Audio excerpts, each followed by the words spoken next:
लेते हैं एक और नए ब्लॉग की शुरुआत। आप लोग को मेरा प्रणाम। कैसे हो आप सब? उम्मीद करती हूँ आप सब बढ़िया होंगे। हम मेरा मस्त है। स्वागत है आप सभी का आज के एक और नए ब्लॉग में। आज के ब्लॉग की शुरुआत हो रही है दिन की 3 बजे से। मंदिर में जो है शुरू हो गई है। ताकि हम लोग भी चलते हैं। दोस्तों यहाँ पे हमारी शादी थी अपने लड़की के साथ।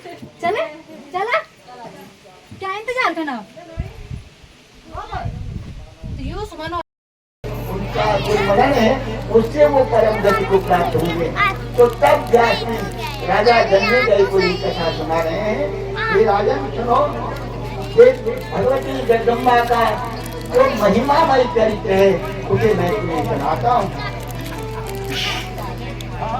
सुखदम सब देने वाला है, सबको पुण्य देने वाला है। ऐसा नहीं कि गानों में भी अगर भगवती जगदम्बा की महिमा अगर गाती है और अगर उस पक्षी भी उस स्वर को सुन रहे हैं तो वो भी पवित्र हो जाते हैं।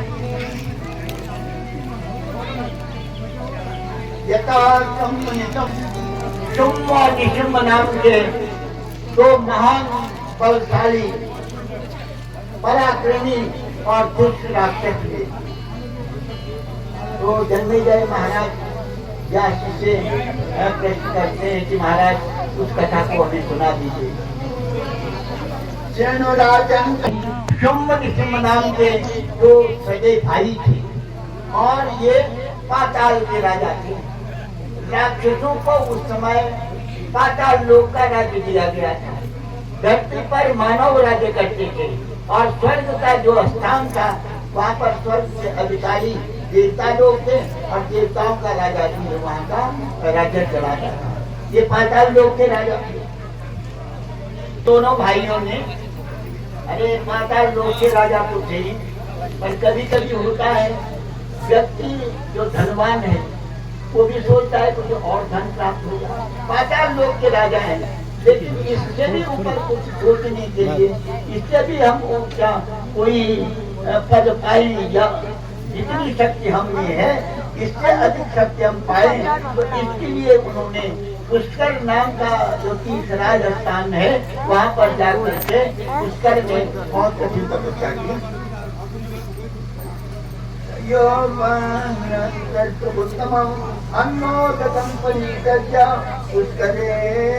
लोक पावने जो परम पवित्र पुष्कर स्थान है उस क्षेत्र में उन्होंने अन्न का परित्याग करके और 10,000 वर्ष तक कठिन तपस्या की। ब्रह्मा जी जब उनकी तपस्या से संतुष्ट होते हैं अन्न भी छोड़ दिया।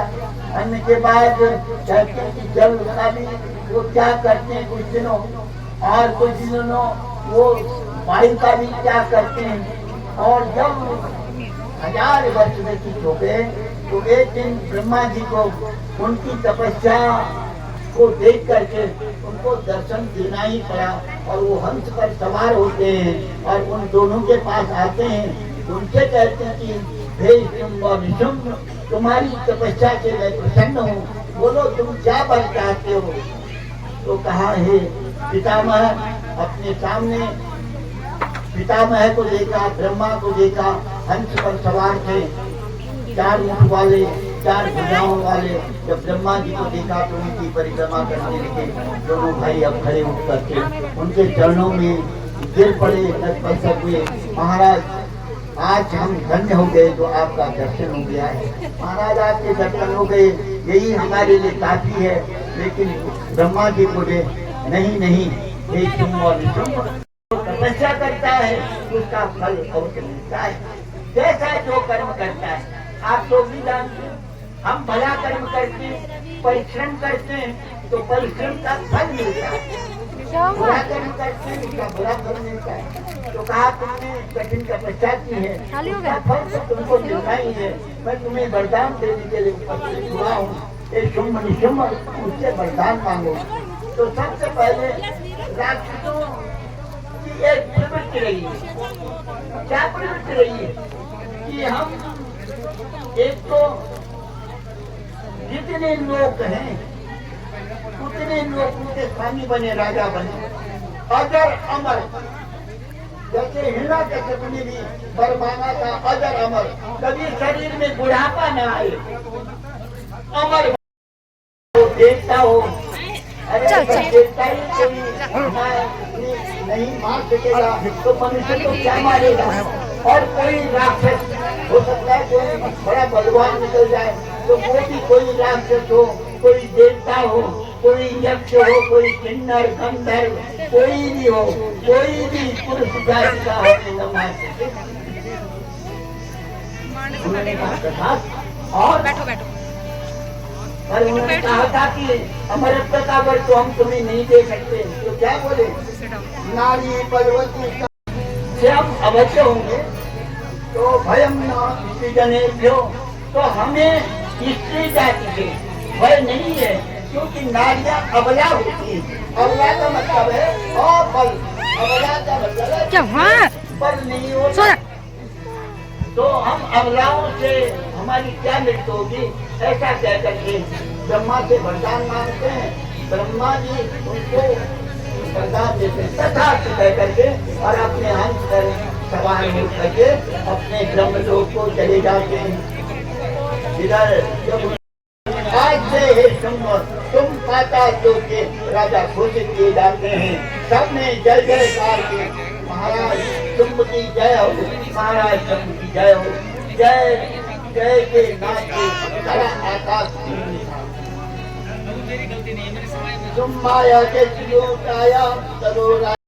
भयंकर होते हैं, बड़े बलशाली होते हैं। लेकिन चंडमुंड नाम के तो महान पराक्रमी राक्षस थे, ये दोनों सगे भाई थे। चंडमुंड नाम के जो राक्षस हैं वो भी उनके सेनापति नियुक्त किए गए। आज से हम चंडमुंड नाम के जो ये महान बलशाली राक्षस हैं इनको भी आपको समर्पित करते हैं। तो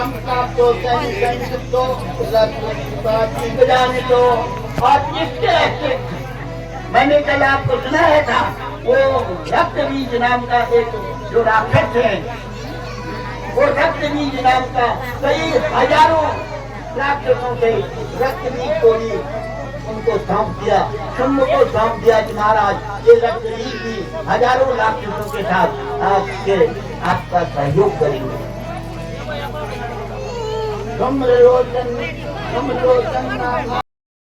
चढ़ाई करके कई दिनों तक 100 वर्षों तक कहते हैं कि अमरावती को जब उसने भेज दिया था तो 100 वर्ष तक सेवा से संग्राम होता है, देवता और राक्षसों में संग्राम होता है।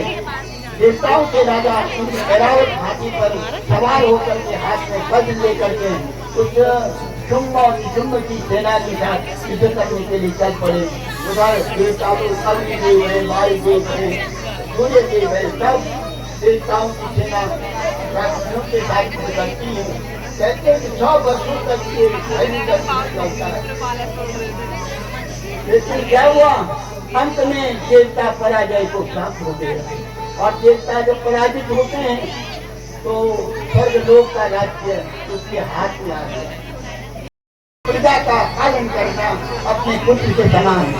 लेकिन जब राक्षसों का राज्य होता है, जब दुष्टों का राज्य होता है तो उससे उन्हें सुख नहीं बल्कि दुख मिलता है।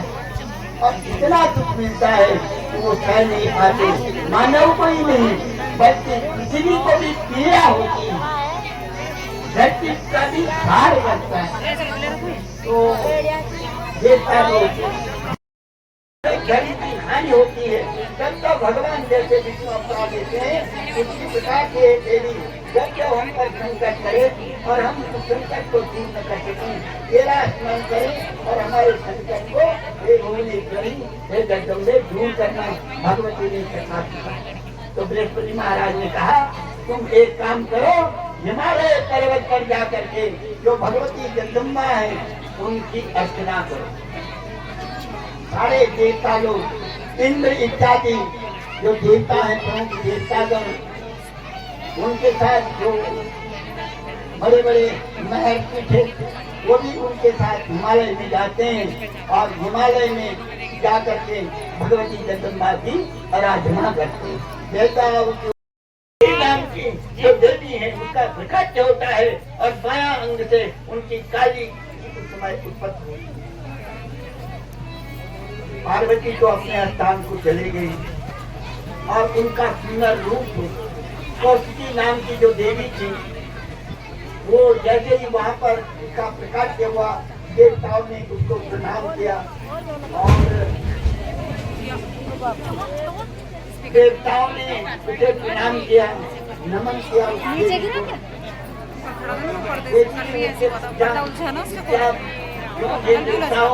तुम यहाँ पर अर्चना कर रहे हो, तपस्या कर रहे हो, कितनी कर रहे हो, तो उनका भगवती ये देखूंगा, ये कौशिकी नाम की देवी, हम महिषासुर नाम के राक्षस का जिस प्रकार से तुमने पूर्व जन्म में संहार किया था, उसी प्रकार से शुंभ निशुंभ नाम के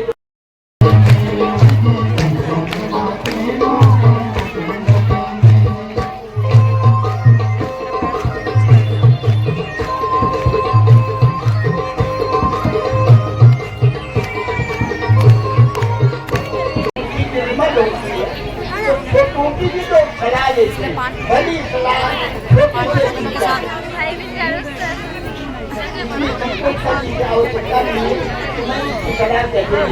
तो उसने अपने छोटे भाई निशुंभ को बुलाया और उससे कहा, भैया क्या करना है, क्या मैं स्वयं जा करके हिमालय पर जा करके क्या उसके साथ कुछ लड़ूं? अहम गच्छामि सर्वाणि तुम आज्ञा तो तुम कहते हो, तो तुम जाओ संग्राम करने के लिए, पकड़ करके और चिल्ला उसको पकड़ करके उसको घसीट करके रखने के साथ तो क्या न मया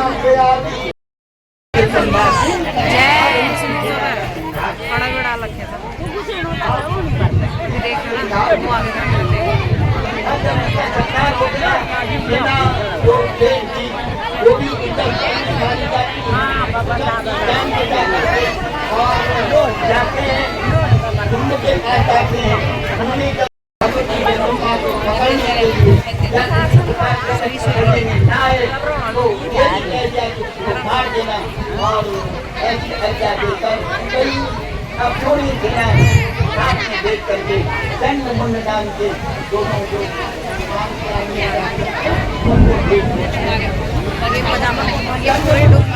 नीचे की तरफ बांधे थे तो बारिश ना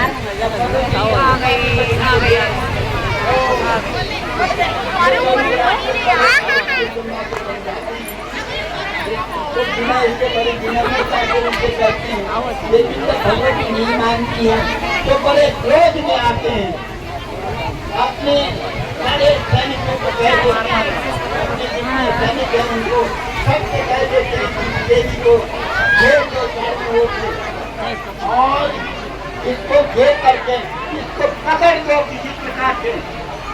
अब जब ऐसा कहा उन्होंने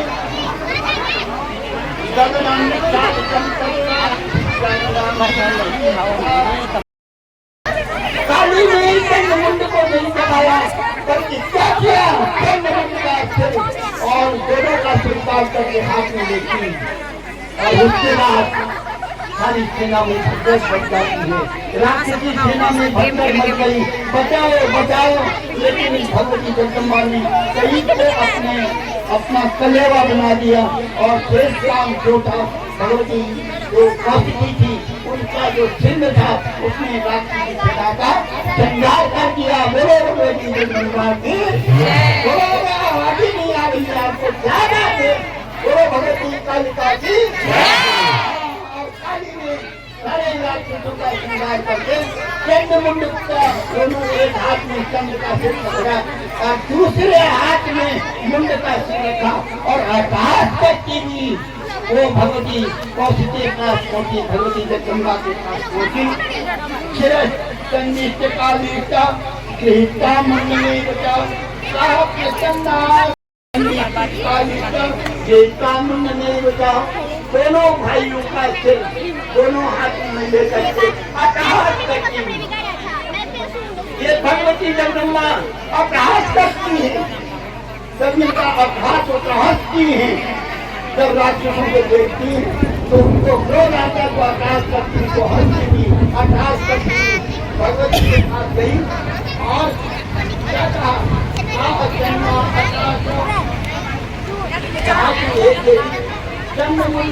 ये जो राक्षस हैं, मैंने संहार कर दिया।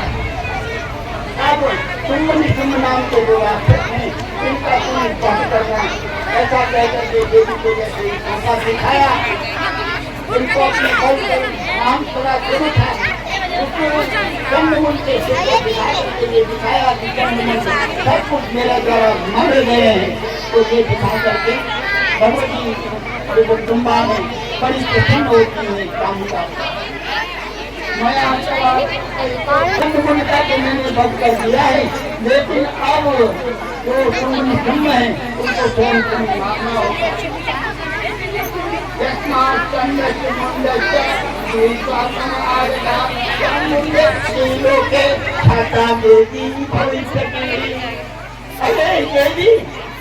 धन्य है तुम्हारे लिए, तुमने चंद्रमुंड का वध किया है, इसलिए आज के संसार में चामुंडा के नाम से तुम विख्यात होंगे।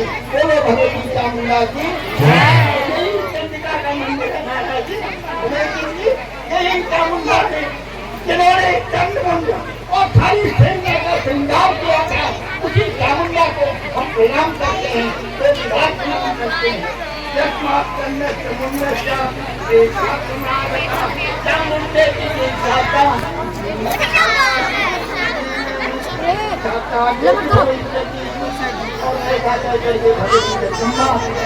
चामुंडा के नाम से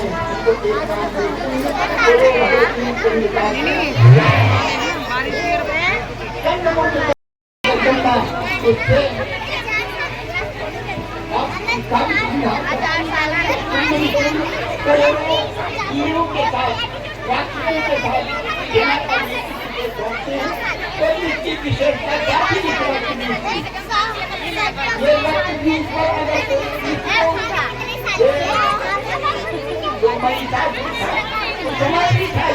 क्या चाहिए तुझे चुला?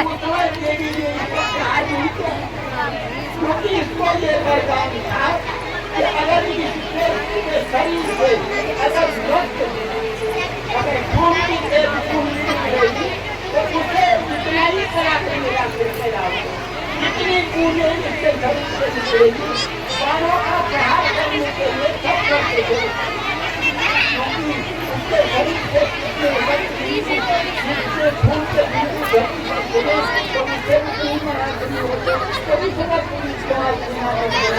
और सेनापति बना करके जब उसको दफ्तर में भेजते हैं तो करोड़ों सेना जो थी उसके साथ ये रक्तबीज नाम का जो राक्षस है वो जाता है इस दफ्तर में, और इस दफ्तर में जाकर के जैसे भगवती जगदम्बा को वहाँ देखा उसने अकेला देखा, फिर वहाँ से हंसने लगा। अरे उसने कहा है देवी, मैंने तो चंद्रमुंड हूँ, न धूम्रलोचन हूँ, बल्कि मैं रक्तबीज, मुझे अपार शक्ति है। जैसे कोई हमारे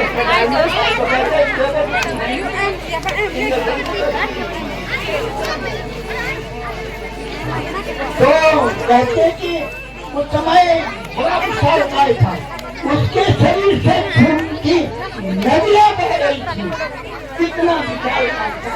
तो भगवती काली ने उसके खून का इतना मुंह फैलाया, इतना फैलाया कि उसके शरीर से सारी देवी ने जब उस पर आघात किया, एक साथ तो उसके शरीर का जितना खून था भगवती जो काली है उसने उसका पान कर दिया, निरक्ष नहीं पाला।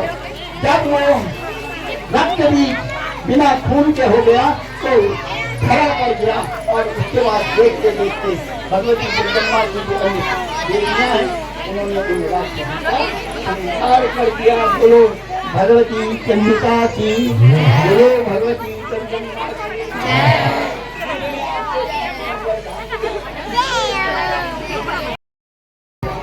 भगवती जगदम्बा संहार करती है कालिका, बोलो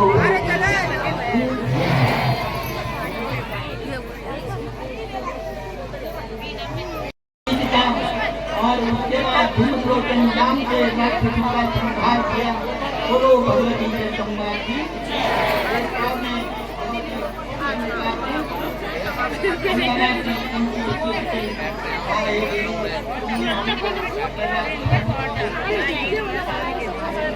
कहा गया हमारा देश हो गया हो गया